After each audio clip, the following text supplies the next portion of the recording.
When it comes to the Walt Disney Company, perhaps the biggest factor that made them the entertainment juggernaut they are today is their animation, specifically the films from Walt Disney Animation Studios and Pixar Animation Studios. These two studios have made some of the most critically acclaimed animated films of the past few decades. They've changed the game for the medium as a whole through their stunning animation and unforgettable stories. Sure, the Disney Company doesn't exactly have the cleanest track record, but they've still managed to put out some great films both then and even now. But there's something regarding these two studios that I want to talk about in this video, which is their sudden influx of sequels. And today, I want to talk about all these upcoming sequels we'll be getting from Disney and Pixar to figure out if these are just desperate cash grabs to make up for their recent string of financial failures, or if these movies could actually have some potential to be good.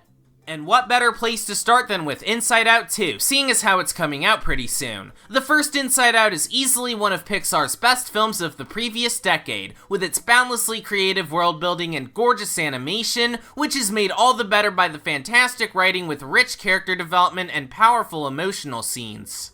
Honestly, this was a movie that I thought could work well with a follow-up, given all the concepts it previously touched upon and the potential to expand upon them in a new and creative way.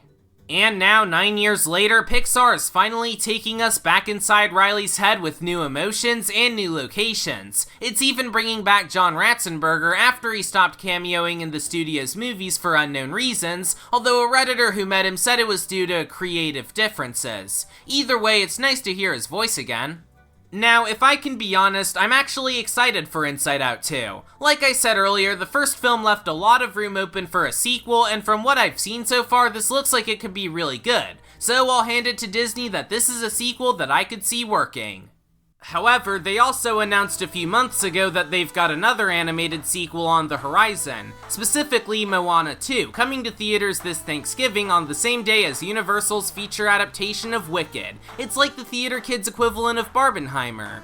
The trailer came out somewhat recently, and it looks fine. I'm still not entirely sure on if we needed it, but the animation looks great, and I'm sure it'll be a harmless watch. But then when you start to dig into the production of this film, it starts to get kinda concerning. For one, this was originally gonna be a mini-series on Disney+, but it was repackaged as a movie similar to a few of their direct-to-DVD titles from the mid to late 90s.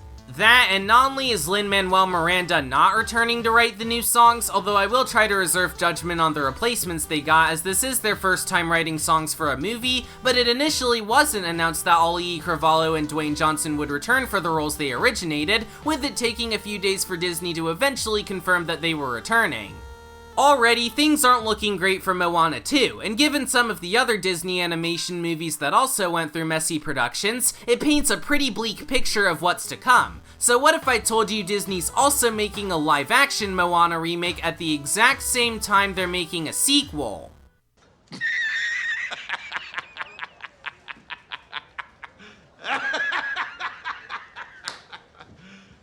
You serious?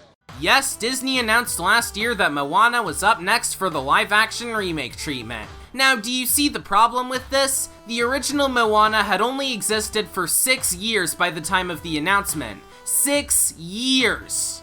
With all the other remakes, I could go on and on about how pointless and soulless most of them are, but I'll give them that they had the decency to wait at least 2 decades to come out, since there's more of a nostalgic connection to be made. But Moana, it's way too early. Sure, I saw it in theaters when I was 9, and I'll be an adult by the time this remake comes out, but I'm not sure too many adults have much nostalgia for 2016. As a result, it just makes Disney look increasingly desperate, to the point where even other studios like Universal already have plans to do the same thing with some of their beloved animated movies. And it'd be one thing if Disney was remaking some of their films that initially underperformed at the box office, but they're doing this with all their most successful titles that everyone's already familiar with, so there's nothing new or inventive to be found. It's just the same thing we've seen before, but drastically worse. Sorry I went off on that tangent there, but overall, Moana 2 on its own isn't the worst idea ever. Even as someone who really enjoyed the first Moana, I'm not entirely sure we needed a follow-up, but okay, why not? However, given the roller coaster of a production it went through, coupled with an impending live-action remake, I'm honestly kinda worried about this one. I still want to keep an open mind, but with all the circumstances I just mentioned, that might prove to be a challenge. And since I mentioned live-action remakes earlier, let's now talk about a prequel and sequel coming out a month later, Mufasa the Lion King. Now, I'm sure there's one thing on your mind regarding this placement. Why include something that's not from Disney's mainline animation studios and is instead set in the same universe as the god-awful Lion King remake from 2019? Well, it's quite simple, actually. Disney may consider these movies to be live-action remakes, but there's just one problem with that statement. They're not live-action. They're entirely CGI from beginning to end. So in other words, they're animated. So I think it only makes sense for me to mention it in this video. Now, like I said earlier, the 2019 Lion King remake was terrible. It's almost the exact same as the 1994 classic, but with none of the heart or soul that made it one of the studio's most iconic works. Instead, it's got a bloated runtime, stilted voice acting, and uncannily realistic animation with all the characters having the emotional range of a stick. And the worst part? It made money, enough to become the highest grossing animated film of all time. And not only did that seemingly incentivize Disney to keep doing these remakes, but now they're also making a prequel to this one. Now, I will admit, a film about the origin story of Mufasa and how he became the king of the Pride Lands isn't a bad idea on its own. Plus, it's coming to us from the Oscar-winning director of Moonlight and If Beale Street Could Talk, so at least it has someone talented at the helm. But of course, you gotta remember that this is still a prequel to the Lion King remake, one that's also gonna be a sequel featuring elements of the direct-to-DVD sequel. I guess the animation looks slightly more expressive this time around, but overall, I'm not getting a good first impression from Mufasa. I doubt it'll be as bad as the film preceding it chronologically, but I definitely have more faith in Sonic 3 being the superior holiday blockbuster. Meanwhile, 2025 will be seeing the release of Zootopia 2. Now, the first Zootopia is definitely one of Disney's best films of the 2010s. The animation is excellent per their standards, the lead characters have a fun dynamic, and it has some strong political commentary about systemic discrimination that still holds up to this day. And while we still know little about this one, other than its existence and release date, I honestly have a decent amount of hope in it. The world building was definitely one of the best elements of the first film, so it'll be nice to see it be expanded upon with a new story this time around. And I'm sure there'll be plenty of topics this one can explore should it also decide to have a political commentary, what with the first one coming out only a year before a certain orange man became president, but I digress. So it looks like WDAS might finally have a good sequel on the horizon. Unfortunately, the next Disney sequel we're gonna be getting after that is one I know for sure we didn't need, Toy Story 5.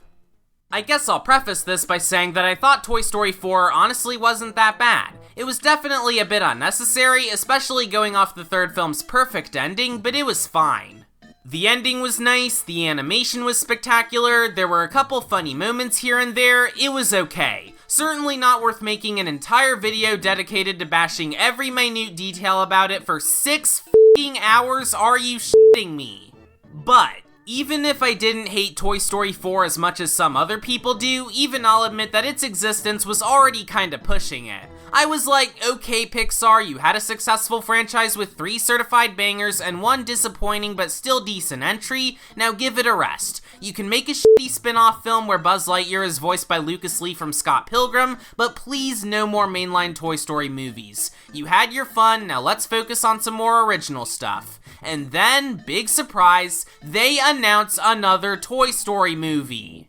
I'm sorry Pixar, but this is too much. It'd be one thing if it was just another show for Disney Plus, as I suppose 4 left some room open for possible storytelling opportunities, but we absolutely did not need another movie. 2 of the original voice actors are dead, the composer is very likely going to be retiring at some point in the near distant future, the animators have a bunch of other stuff to focus their talent on, and to top it all off, there is practically zero demand for a 5th Toy Story. I get that Pixar's output these past 2 decades hasn't been as consistently great as some of their earlier works, but they've still managed to turn out some good films every now and again. They've certainly been better than WDAS lately, whose only genuinely great film to come out since 2016 was Encanto. But my point still stands, there is absolutely no reason to keep dragging out this franchise. We've seen what happens when once beloved animated IPs are milked bone dry by their studio, and the last thing I want is for Toy Story to end up suffering the same fate as something like Ice Age or Hotel Transylvania. Who knows, maybe there's a good reason for Toy Story 5's existence. Maybe it'll end up being good. We won't know for sure until 2026, but for right now, I have absolutely zero expectations for this movie. We didn't need it, and we don't need any more after it. Give this series a rest. Wow, that got pretty heated. Anyways, to cap off their upcoming releases, we've got Frozen 3, scheduled for a Thanksgiving 2026 release, and Frozen 4, release date TBD. If you didn't know, the production for Frozen 2 was an absolute nightmare. There's a documentary all about it on Disney+, as well as a video from the funny Crabman.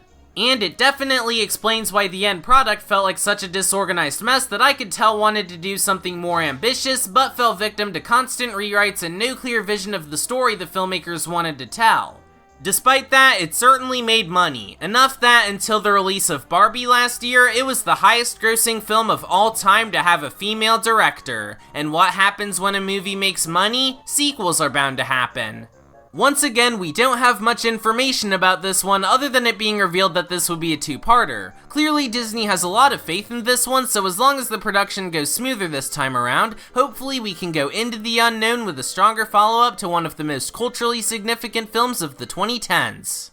Also, I just now remembered this, but time for a funny story that sorta relates to this. Basically, there's this website called the Top 10s, and one of their lists was on the worst animated films of all time. It's got some of the usual offenders you'd expect from a list like that, such as an assortment of mockbusters, Food Fight, Norm of the North, The Emoji Movie, etc. But one of the films they included was, believe it or not, Frozen. And there was this one guy in particular with the grammar of a drunk caveman who had a particular hatred for Frozen, essentially treating it like it's on par with something like Cuties. This would even extend to them insulting the cast and crew who worked on the film, coming up with some bizarre conspiracy theory that Disney bribed critics into praising the film, and demanding that it get a computer-animated remake to compensate for the original supposedly being that terrible. Yeah, I don't even think Misanthropony got that unhinged at his worst. I'd assume all of us watching this have the decency to not attack people for making a movie we dislike, but considering how I just discussed the impending release of 2 Frozen sequels, I figured I might as well bring up a strange experience I had related to this franchise. In conclusion, it looks like Disney's future is gonna be very sequel heavy. Even Pixar CCO Pete Docter said his studio is gonna try and focus more on stuff with mass appeal compared to more of the stuff based on directors' personal life experiences that we got in the early 2020s, which honestly has me kinda worried.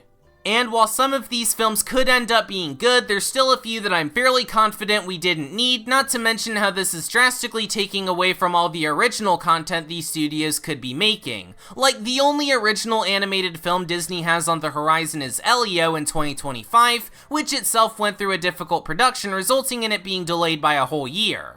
It sucks too, because we were promised by the heads of Disney and Pixar that they'd devote a larger focus into telling original stories this decade, and for a while that seemed like it would be the case. But after suffering a few box office disappointments due to the pandemic, bad marketing, and bad reviews, they've seemingly thrown in the towel and are back to playing it safe, retreading the same ground that they know will benefit them financially but won't enrich the experience of us as viewers and fans. That's basically all I had to say here. I guess I just noticed that there's a lot of sequels from Disney and Pixar that are coming out in the next few years, and I figured I might as well make a video discussing my thoughts on this and how these films might turn out. Anyways, thanks for watching this video, subscribe for more like this, and I'll see you all next time. Bye!